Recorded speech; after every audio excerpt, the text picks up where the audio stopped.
Hello, everyone. Welcome to the third U-Spatial ground-based session. I'm Lucas Winsenberg. Today's presentation is by Taylor Long and Gaia Mischik, also of U-Spatial. They're going to tell us about Esri's Business Analyst. So take it away, guys. Thanks. Welcome, everyone. Thanks for joining us for your lunch. We're going to try to aim for 40 minutes or so we probably won't go for the full hour, unless you guys just get super excited about all this data and business analyst that we're going to show you. Just a quick show of hands. How many of you guys outside of this presentation title have heard of business analysts? Most of you. How many have actually used it before? A few, most of the same people. Is there anyone in here who has never even used ArcMap? Just a few, maybe? One or two? Well, so what Business Analyst is basically an extension to Esri's ArcMap, or ArcGIS for desktop, as they're calling it today. So this is kind of an add-on package that sort of gloms on to your existing ArcMap, and it comes with a lot of data that it works with too. So today we're just going to talk a little bit about what it is, kind of show you a couple things you can do with both the desktop version and the online version. And we'll dig into a little bit of the data that comes with it too, and talk about pricing. There's options for you to kind of use trial versions of it through U-Spatial. We have a license for a local copy, like on our computer. And then if you just get super excited, you might even think about buying a license for your own department or whatever. So we'll talk a little bit about those options. All right, so what is Business Analyst? According to Esri's website, in delightful kind of marketing speak, Business Analyst is all about optimizing location analytics. So this is a product that's really marketed to people that might not necessarily be doing GIS work, but have a lot to benefit from this kind of location-based analysis. As you can see with business in the title, this is a business crowd that it's marketed to, but you'll see that a lot of the underlying tools that it uses are very common kind of GIS analysis things. They just kind of go by different names, or they might obscure some of the nerdier GIS stuff that's going on behind, so that people can kind of get excited about and use it. The website also goes into a little more detail, calling it a suite of tools, wizards, and data. And the goal is helping businesses and professionals make better decisions. And this sort of easily analyzing and visualizing the geographic component of business data is what it really focuses on. What I think of it as is just stuff we can already do, many annoying steps, turned into a few simple and sometimes too simple clicks, and a lot of useful data ready to go. So if you're a person that's already done a lot of GIS stuff, you'll think for some of these tools like, oh, that's no big deal and I'd rather do it my own way. But you'll see in some cases, some of these tools that they provide are actually really useful and might save you time doing things you're already doing anyways. So what you get for all this is this great thing, but it does cost money. We at U-Spatial have a copy of Business Analyst Desktop, and there's basically two different versions of licensing for it. So there's Basic, which is the lower one, and Standard, which is the higher one. Obviously, you must choose Standard because it's standard, right? The Basic one we pay $3,500 a year for, but that's the education price. So we think it's probably about double that if you're just a straight-up business using this for making money. And the standard license for us is, we think, about $7,000 a year. I'm saying we think because they don't actually publish on the site how much it costs. They just ask you to call one of their sales representatives. But for a full-on business with a standard license, and we're just talking about, I think, like 1 to 5 seats, it's probably around like 10 grand per year. So it costs a lot, but I'll kind of show you why. And there's this online version, and for us, it's kind of free, but it's kind of not free. It's actually attached to our ArcGIS online organization account. So this is a product that does use credits from the same bank of credits that we all share with ArcGIS Online use. And if you want access to play around with the Business Analyst Online, it's something that right now you're going to have to contact U-Spatial for a special login. Basically, the X500 authentication, yeah, I can't say that word, authentication that's that you can use right now to get into normal ArcGIS Online is not quite yet available for business analysts. So we have to make you like a separate login right now, but apparently that's all going to go away in like, a few months. But that's the case right now. If you want to play with that, contact us. All right, so for me, I feel like business analyst is all about the data. The tools are cool, and we'll show you some of the tools later. But what you're paying for, I think, is all these massive data sets that Esri has bought and mashed together, and in some cases altered a little bit to make really easy to use in this package. So the basic data package that we have a license for in U-Spatial comes with a whole lot of demographic data. They've got this stuff called segmentation data that I'll show you about, consumer spending data, business data. They've got major shopping centers for the whole US and maybe Canada on that one, and street data for the whole US and Canada, and really good kind of high quality street data with a lot of important details for doing GIS analysis. If you bump up to standard, I haven't seen all of the standard data myself, but it's just like more of all these things. Additional demographic data, more detailed segmentation data. In most of these categories, they've just kind of identified more specific variables that they want to break it down into, and you just pay a little more to get those things. So one of the biggest challenges as you start looking through business analyst data is you see something on the site that says we've got this variable, and you think, oh, I need that for this. Actually figuring out whether or not you have that in the package that you're licensed for can be kind of tricky. I've promised people we had things that then when we went to go look for them, we're like, oh, maybe it's not in the desktop, but it's in online. So they've got some tools online to kind of help you try to sort through that, but it can be a big challenge because we're talking about like thousands of different variables that they offer in the full package. And I'll open this link real quick that just shows on their website. They do try to make more sense of this with a subscription comparison between the basic and standard.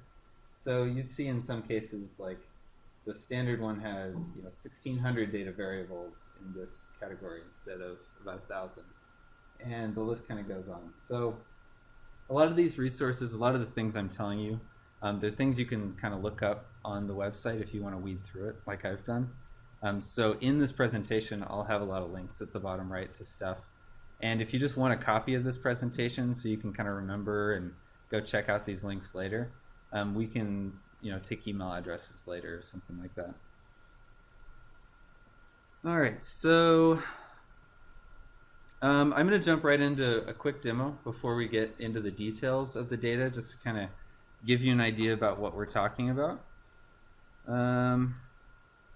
We've got a remote desktop connection set up right now to the computer in U-Spatial that has the business analyst license on it. So this is potentially a way that you could connect to. Most people will come in if they want to play with it and just sit there. I've got a computer off to the side that nobody uses full time. But for people that want to kind of use it more often, as long as it's an approved use, this is actually a possibility to do a remote desktop connection in, and we have a way of scheduling those. And that's what we're doing right now.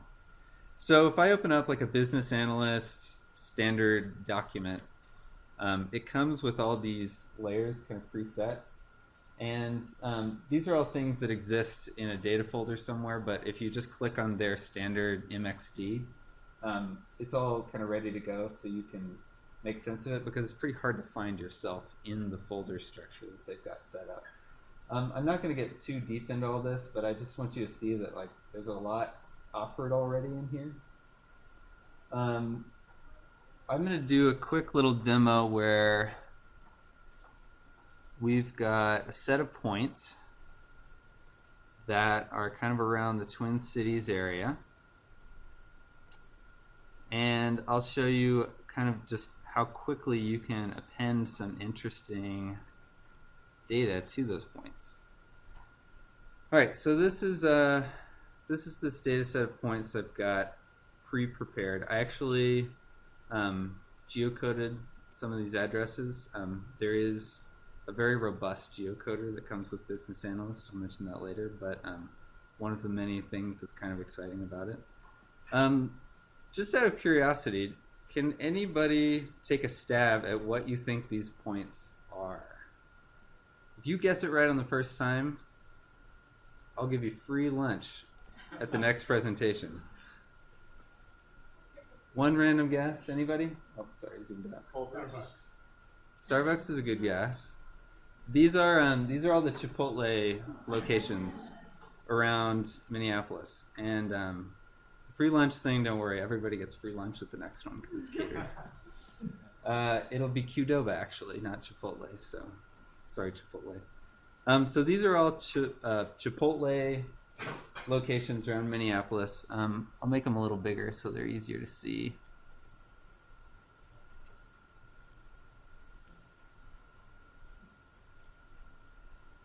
And I've also gone in and created 1 mile buffers around all these just for the sake of the example. So rather than having you watch the buffer tool work, hopefully you're all familiar with creating buffers. If you're not, it's just a little circle around the points that's a mile radius.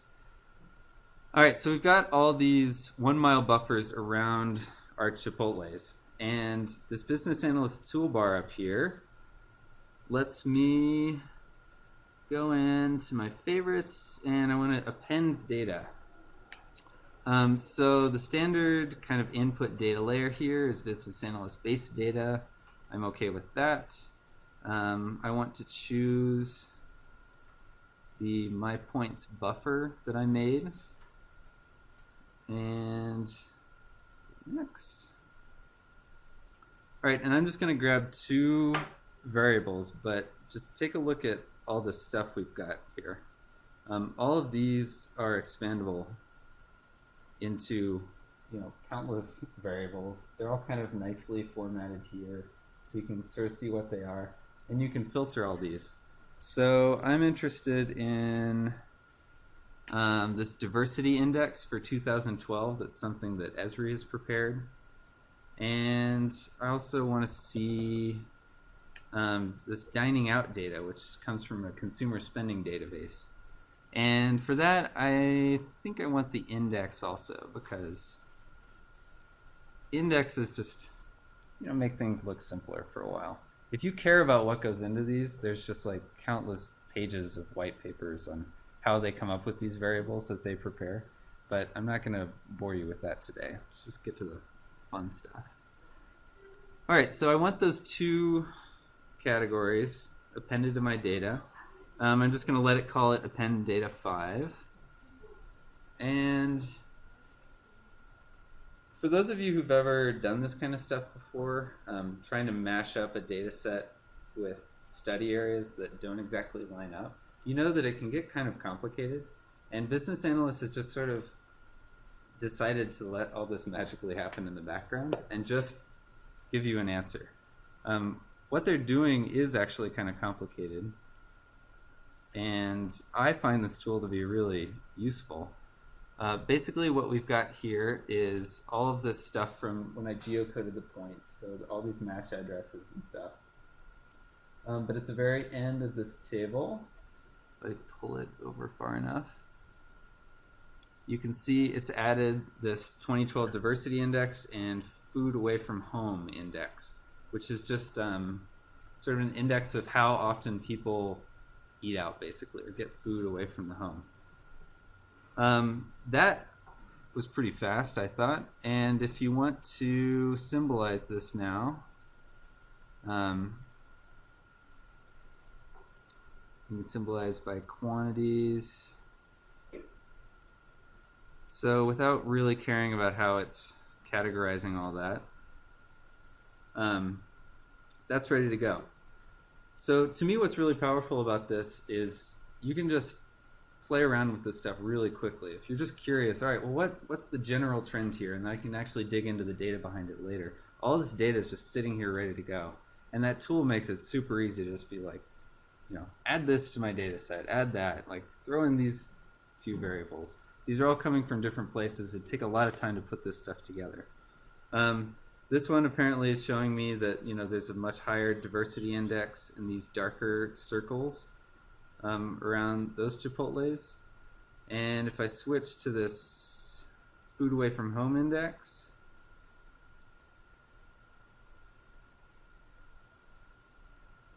and we let it think.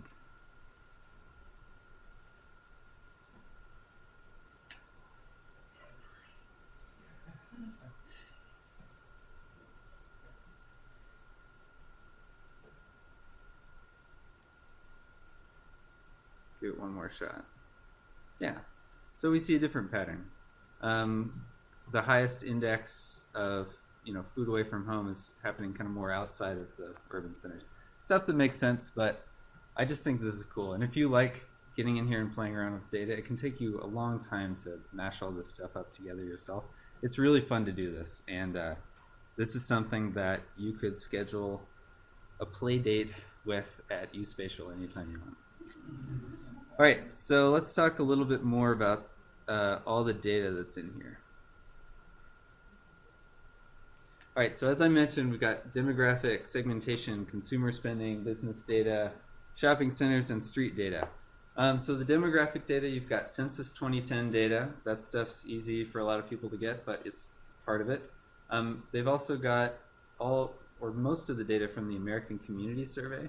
Now, as I learned yesterday from my friend Jason, knowing what you can and can't use from the American Community Survey basically takes a PhD in statistics. So that's one where some of the variables just show up in some places and don't in other places, because sometimes you can use it depending on how big of an area you're looking at and how great a time span you're looking at. And sometimes you just can't use it. So that's one where people have come in looking for stuff that was in that, and we've gone, well, I don't think this is available here, but it's available online. So that one gets a little confusing, but there's some really good stuff in there that it makes available too. We've also got this Esri 2013-2018 updated demographics, which is this big demographics data set that they work on themselves. They've got a team of data scientists at Esri. I think the woman who's in charge is named Lynn Wombold or something. Does that ring a bell for anyone? Basically, they have a bunch of people working nonstop, updating all these variables yearly, pulling from a lot of different data sources. Again, that's something that there's tons of reading on if you're interested in, and I've got it in these links down here. To give you an idea of the number of variables that are available in this data set, Esri's made these little tools on their website where you can actually search, variables by keyword. But you can see here that we've got 1,600 different choices, and in each of these categories you can drop down and kind of see what we're looking at. So there's a lot of cool stuff in there. They've got current year estimates plus 5-year projections, which are made by pretty robust, I'd say, statistical methods. I'm not going to say that I understand all of them, but I did a little reading enough to see, like, all right, they have a justification for what they're doing. So another thing you could go check out if you wanted. And what's really cool about this stuff too is that they've got it ready to go in lots of different geographic units. So you've got all these variables by US, state, county, census tract, block group, place, zip code, census subdivision, core-based statistical areas, designated market areas, and even congressional district. And all those files are just like sitting back there ready to go. They're ready to be like slurped up in these tools. And that's pretty powerful stuff because it takes a lot of work to do all that. We've also got this really fun data set. They call it lifestyles or tapestry segmentation. Has anybody ever come across the tapestry data? It's one that shows up a lot when you search in ArcGIS Online, and it's very colorful, so I feel like it kind of begs you to click on it. But also seems kind of mysterious as to what it is. Basically, they've classified U.S. neighborhoods into 65 market segments based on socioeconomic and demographic factors. And they've boiled this all down into this set of life mode groups and urbanization groups that are kind of two different categories of this. And it kind of doesn't make sense until I show you what they're talking about. So these life mode groups, they call things like high society, upscale avenues, metropolis. They're kind of funny names, sometimes delightful euphemisms for sort of weird socioeconomic, racial stereotypes that they've just kind of weirdly kind of tiptoed around. It's fascinating to read what they do with these. And as you can see, this shows income range within these life mode groups. So it's not just income that's separating these necessarily. There's kind of a general trend in the life mode groups that high society is a pretty high earning group, but some of these groups cover a wide swath because they've really identified them by other variables. This is all kind of like cluster analysis that they've done. It's cool stuff if you want to dig into it.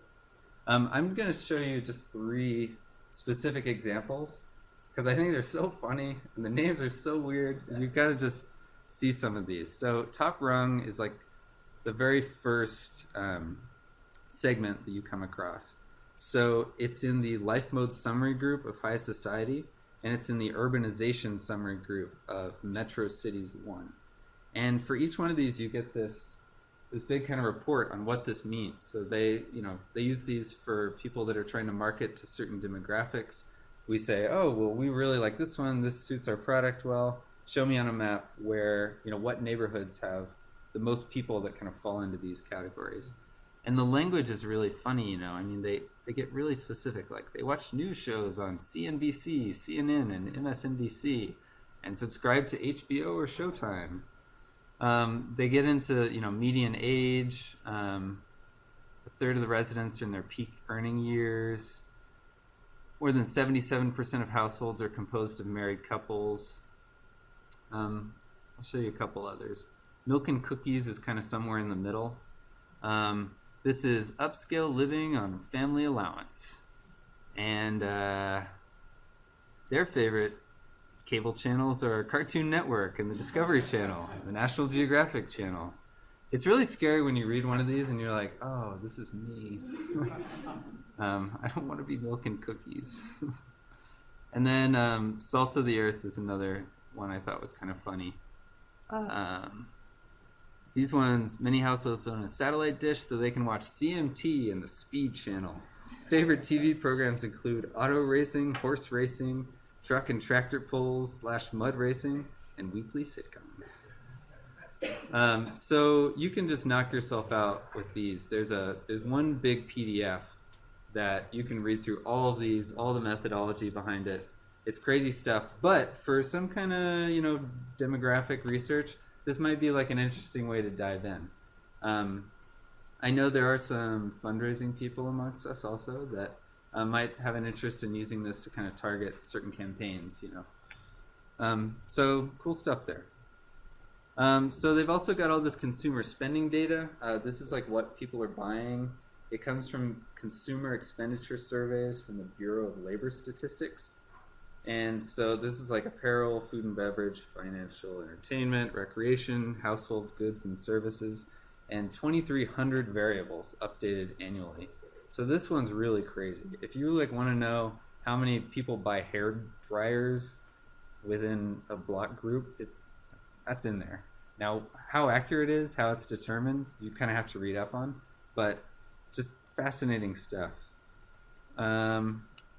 They also, under the category of consumer spending, have this Esri market potential, and this is something that's compiled by a group called GFK MRI, and that's a link to their website if you want to find out who they are. Their website's really ugly and it takes a long time to load, so I'm not going to show it to you.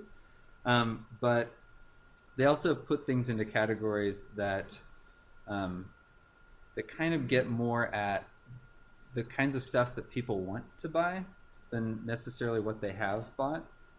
People use this data set to compare, I think I saw a graph that somebody made where they were looking at like where people purchase their gas in relation to where they live. So they were identifying gas as this thing that people were buying like outside of this core area, but they bought all these other things inside the area.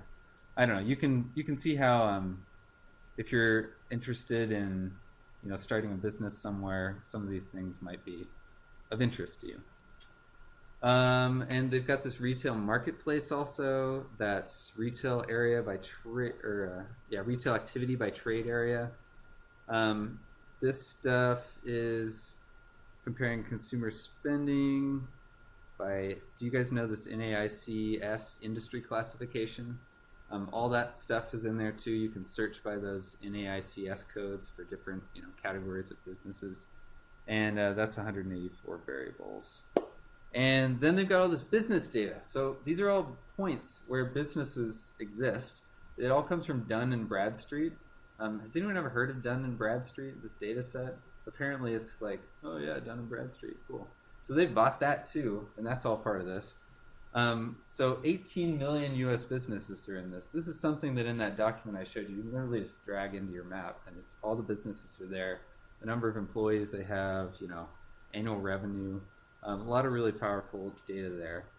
And in addition to that, they've got all this banking data. So for all these bank branches, they have merger and acquisition information, location statistics, deposits, total assets. I mean, checking account penetration, I don't know who wants to know that, but that's in there too. It all comes together. And again, all these things are aggregated in all these different geographies. So really cool stuff. Crime indexes too.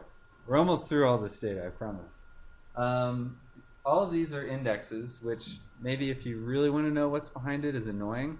But if you're just kind of curious, like as an add-on, oh, and what about the crime in this area I want to locate a target? They've got just a few kind of useful variables for people to look at. I think that one's kind of cool. And then also, in addition to just the businesses, there's also this major shopping centers data set. So this is 7,000 major US shopping centers with 225,000 or more square feet of gross leasable area. So just the big shopping centers, basically.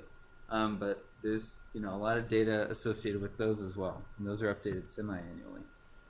The last kind of category of data that I think is really useful is the street data. So this company called Navtech helps provide the streets data. And this is what I was talking about. It's got full coverage of the US and Canada.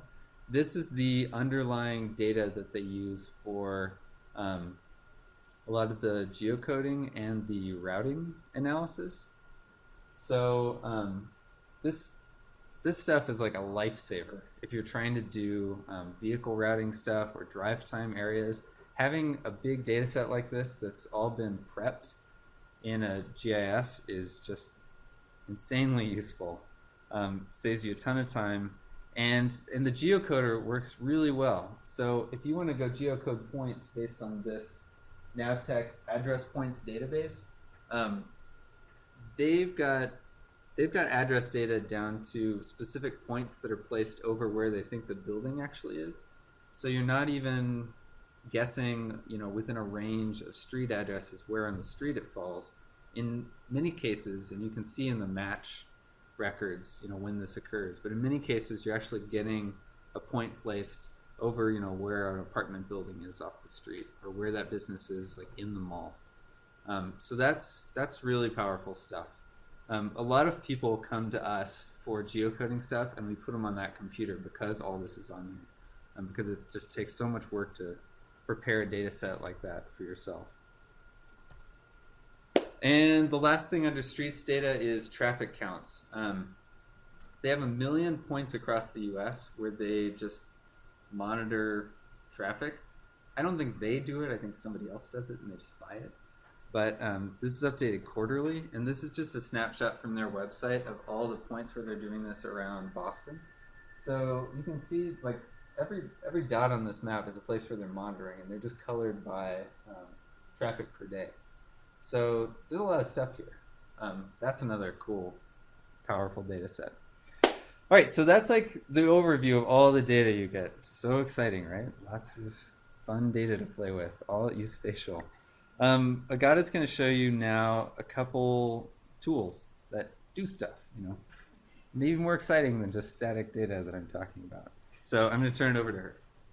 All right, so we're going to kind of cruise through some of these tools and how you can use some of the data that Taylor explained to do analysis.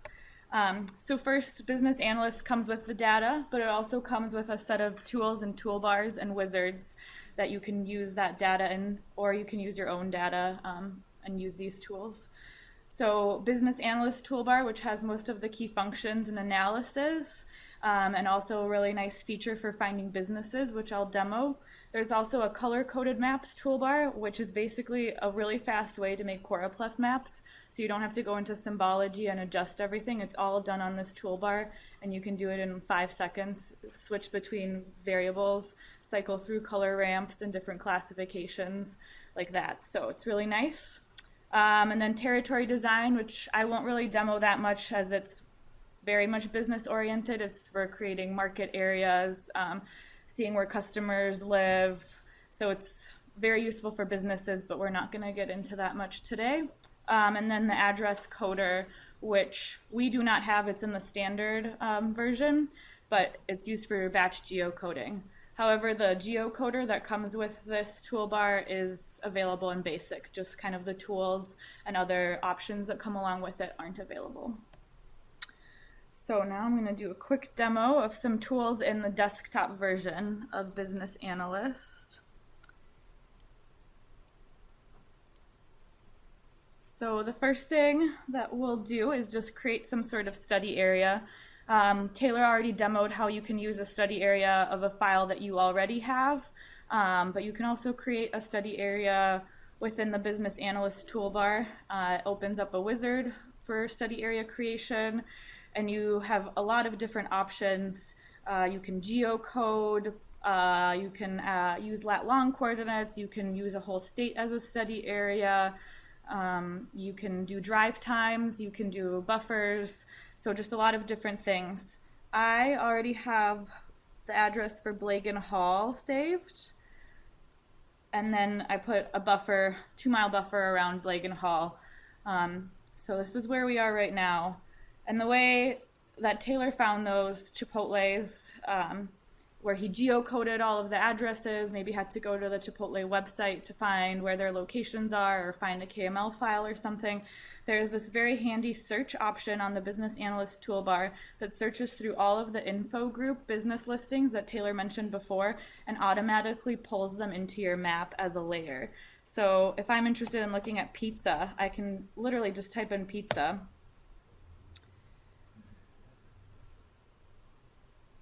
And it will come up with pizza listings by business name, by zip code. You can filter through these. You can filter through employee count, whether they're a franchise or not, all of these different categories. If you want full service restaurants, there's pizza equipment and supplies, which maybe I'm not interested in, and I'm not interested in restaurants. I just want pizza. And so once you filter through it, you finish the search, and it creates a layer for you of all of the pizza places that are in the current extent. So that's pretty crazy. And if you look at any of these points, it has all of those attributes associated with it. So that's a really fast way to find anything that you want. So what you can do then is you can create different trade areas based on these pizza places. If you were a business and these were all of your franchise locations and you wanted to see where you would want to place a new franchise or anything like that, you can create all of these different trade areas based on variables. You can do them This is another little wizard that does it. But as you can see, you can do them based on all of these variables again. So you can have custom areas, you can have drive time areas. So you can see like where there's a gap that people aren't 15 minutes away from your franchise or something like that. We're gonna do equal competition, decent polygons, and you just choose which layer you want to run that on, and it'll run and create a layer within your study area. So that's pretty crazy. You can begin to see where they're clustered, so obviously over here and where there's space. But there's just a lot of things that you can do with your data, and the analysis tools are very robust and run very quickly. So Taylor opened up a document that had some of the data preloaded onto it. But if you just open a regular ArcMap document and say you want to add some business analyst data, that's when things get kind of complicated, as Taylor mentioned, because the data sets are meant to work within these wizards where the wizard knows what the field alias is and knows what the fields are called. But if you actually start looking at this data, it's just a bunch of abbreviations and codes. I happen to know that this one is demographics by block group that Esri has put together. So it's data from the census and community survey. So you can drag that in there, and you can now use this data layer to, as Taylor showed, we could append this data layer to each of these polygons, each of these trade areas, to see what the population in this trade area is, to see what the median income in this trade area is. So I won't demo that again since Taylor did that. But another cool thing that you can do that I mentioned is this other toolbar called color-coded maps. So we'll add that in. And in here you can just choose which layer you want to base it on. So I'm going to use this Esri layer. And very quickly it just creates a choropleth map for you. You can easily change the color ramps here. Change the transparency, and under more options you can change the classification methods. You can cycle through all of these different variables in here, so it's a really, really fast way to add data to your map and to display and visualize it. And then the last thing that I'll show is running reports. So you may want to use this data and use your study area and come up with some sort of data and statistics, Excel tables or PDF reports. So within this business analyst toolbar, you can run reports. It'll ask you what kind of reports you want. So since we have a demographics thing in here, we're going to run summary and demographics reports. It asks you on what layers you want to run it. If you want to run it for the whole layer, so that whole study area, or individual features within it. And then in here you can choose which demographics you want, which variables you want. The executive summary is nice. It has kind of all of the main variables you would want for demographics. And then it'll spit it out into a PDF for you. And I don't know if my computer is working fast enough for that to happen, but I have some already saved PDF reports that I will show.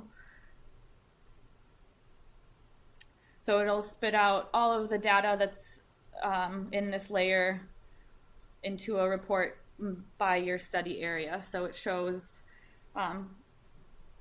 for the competition areas that I created, it'll have one page for each of those competition areas and some summary statistics. So this is nice if you wanted to take it to somebody to show the data and not necessarily show maps or have to go through ArcMap to do it. So,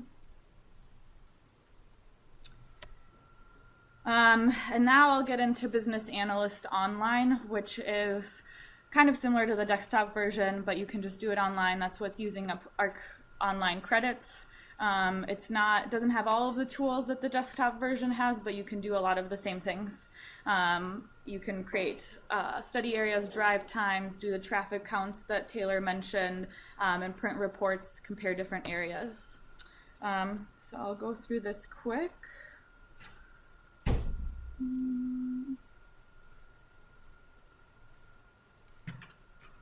So it logged me out. But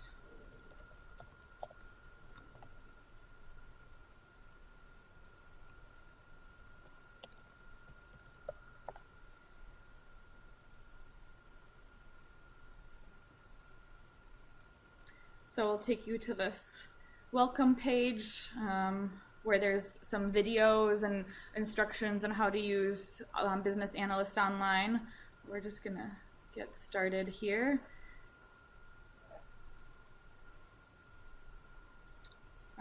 So this is the screen that you get when you first come in. You can create study areas for your report, so you can find a lat-long location or an address. You can select a certain city, county, state, whatever area you want. You can draw your own study area, and then what's also really nice is you can import your own shape files or Excel spreadsheets or CSVs with addresses or points. So I have a file of Minneapolis neighborhoods that we're just gonna use quick. Oh, there it was. And it has to be a zipped shape file or an Excel file. And we can import it.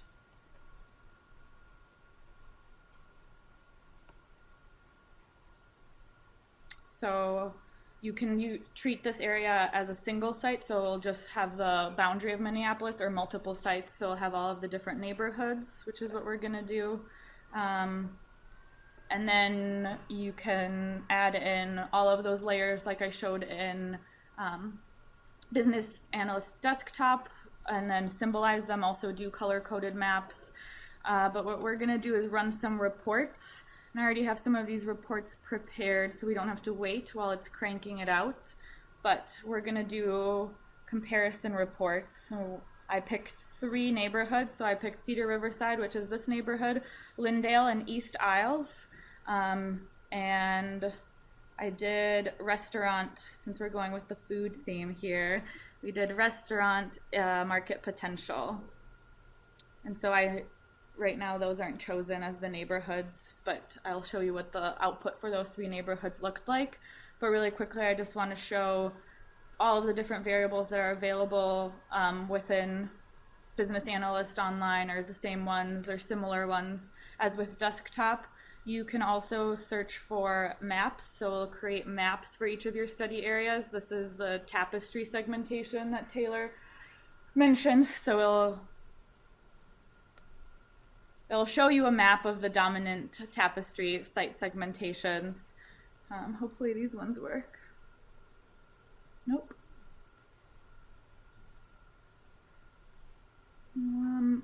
But anyway, you can create these traffic count maps based on for your study area. I don't know why it's not working. Maybe it's because it's Chrome. I did this in Mozilla before and all of those were opening. But once you run the reports, so we ran the restaurant market potential for 3 neighborhoods. This is what it will come up with. You can either get a PDF output or Excel output, and it's kind of similar to that report that I just showed before, but it shows for Cedar Riverside, for the neighborhood, how many people went to a family restaurant slash steakhouse in the last month. So it shows you the percentage of the population and also this market potential index. So this just means 100 is average, so the average American going to a restaurant steakhouse in the last 6 months is 100, so 87 would be a little bit below average for this particular neighborhood. This would be above average, and so you can do that for the 3 different neighborhoods or any areas that you're interested in, and look at compare these. So it looks like people in East Isles are really going to Cheesecake Factory here. Yeah, so it's really cool data to look at when you have a lot of time to go through it. It's very, very nice. Let's see, I'm just gonna continue with the demo here. Another nice thing that you can do is, since it's linked to your Arc Online account, you can automatically share maps on ArcGIS Online. So you just click this button, and within your contents, a new map will appear with all of the data and the current extent. So I had one of my study areas, the 3 neighborhoods, and then I believe median income.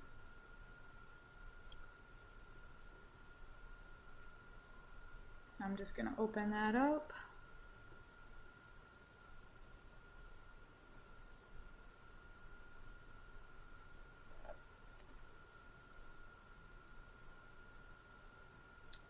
So these are the three neighborhoods: Cedar Riverside, Lindale, and East Isles, and this is median household income for 2013. And then, as Taylor was also saying, the Esri data also predicts a 5-year estimate. So in here I can also add that in. So there's a 2018 estimate as well. So I can save that. So you can symbolize by the 2018. Right now I'm just showing both, so you can see the estimate for 2018, which is very cool. We'll just keep cruising through here since we're running low on time. Like I mentioned, these are reports. You can do standard reports, comparison reports. You can do reports that have graphs and charts in them. So there's a lot of different options. You can create maps easily. So not only exporting them to ArcGIS Online, but within the Business Analyst Online, there's a nice button with a little PDF icon, and it'll automatically export your current extent with a legend to a PDF. So I already did that. So the main question is going to be, how can you use Business Analyst on campus? And Taylor already mentioned that. There are 2 ways. We have the desktop version in our office on a computer, so you can email us, schedule a time. We'd be happy to set you up, even show you a few things if you have any data that you want to bring and work on it. The data that you derive from any of the business analyst stuff that you do, you can take with you. That's yours. You just can't take the data from Business Analyst. Like, you wouldn't be able to copy it over onto a hard drive or USB or something and walk out of the office with it. But anything that you derive, any maps that you make, are yours to take and to show and to use for projects or anything. And then the second way is to use Business Analyst Online. So what I just briefly demoed a minute ago. And right now we're using a legacy app, which is an older version. Esri is moving towards a new Business Analyst. The legacy version is going to retire on June 30th, and then it'll only be the new version. So it's kind of a tough time right now of what you want to do and when you want to migrate your stuff over. But the new Business Analyst is what I just showed, and it's a little cleaner and has maybe a few more options than the legacy app, but both do pretty much the same thing. And then if you have any future questions about using Business Analyst on campus or data or anything like that, feel free to email us. And then the last thing that I have is to plug the next Brown Bag Talk, which is on May 7th, and Keith Pelletier from Forest Resources Department will be speaking on object-based image analysis, and we will have lunch catered.